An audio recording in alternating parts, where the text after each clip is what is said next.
Hello, David. How are you? I'm gonna start off this week with a bit of a confession, and it's something that, if you know me, it's just hard to get around. It's something that it's blaringly obvious. Okay, so ready?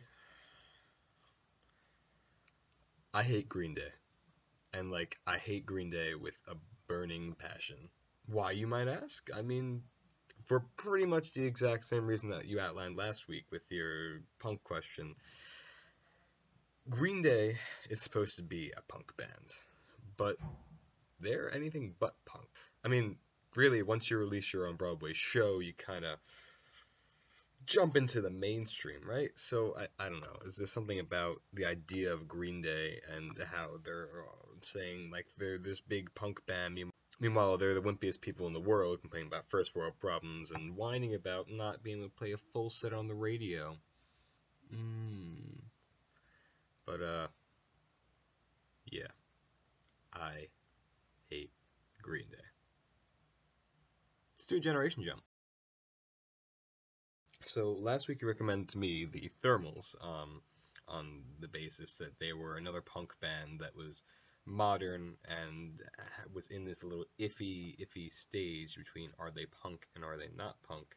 I mean, after listening, I feel as though they do fall more into the punk realm. Their album, The Body, Blood, and Machine, which was released in 2006, definitely, to me at least, didn't sound like it was released in 2006. Sounded more like in the early thousands, maybe late 90s. It definitely had this little grungy undertone to it, which is something quite remarkable and kind of relieving to see in more modern artists. Um, but the thing that put them off for me, like not punk, is or was the vocals, which to me didn't sound very much punk, but more folky. In fact, I kind of related them to, or the vocals specifically, it kind of reminded me of a Mountain Goats kind of thing. Maybe I'm crazy, maybe I'm not. I'm not quite sure. But overall, the Thermals definitely more on frame drops.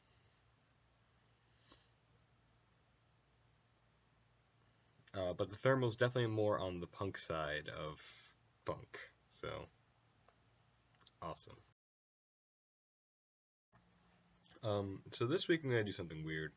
Uh, I'm not going to recommend a band, but I'm going to try and address this punk question that's been persisting in the past few videos.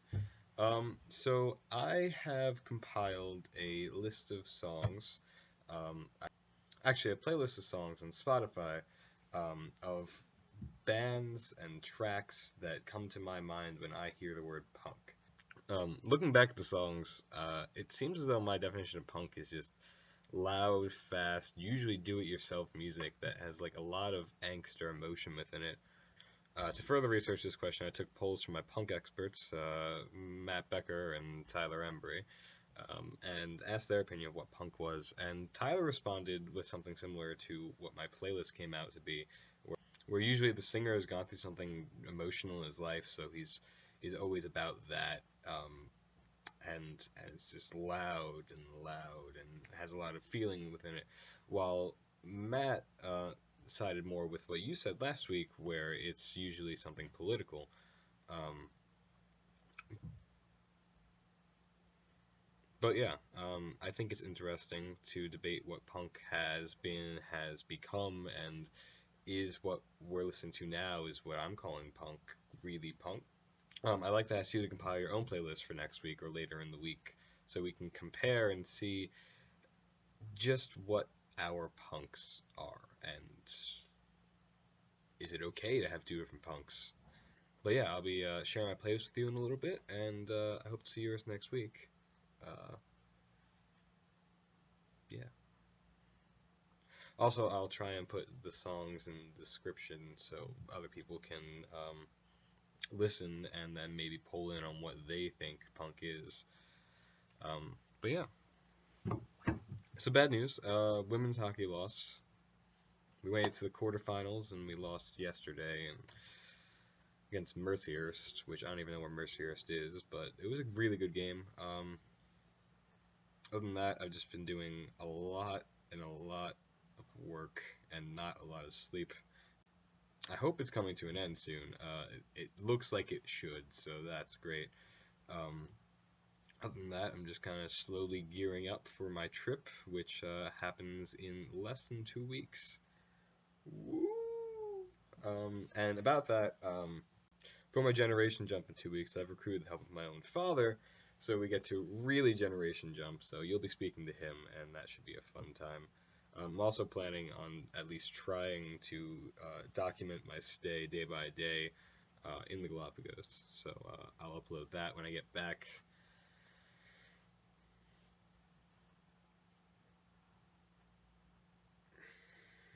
It should be a great time being able to wake up every morning without snow outside my window. Yeah. Um, yeah, but that's about it, I guess. So, hooray for spring break. I'll quasi see you next week. I'll even more see you later. Punk on. I got your picture, I'm coming with you, dear Maria, come in. There's a story at the bottom of this bottle.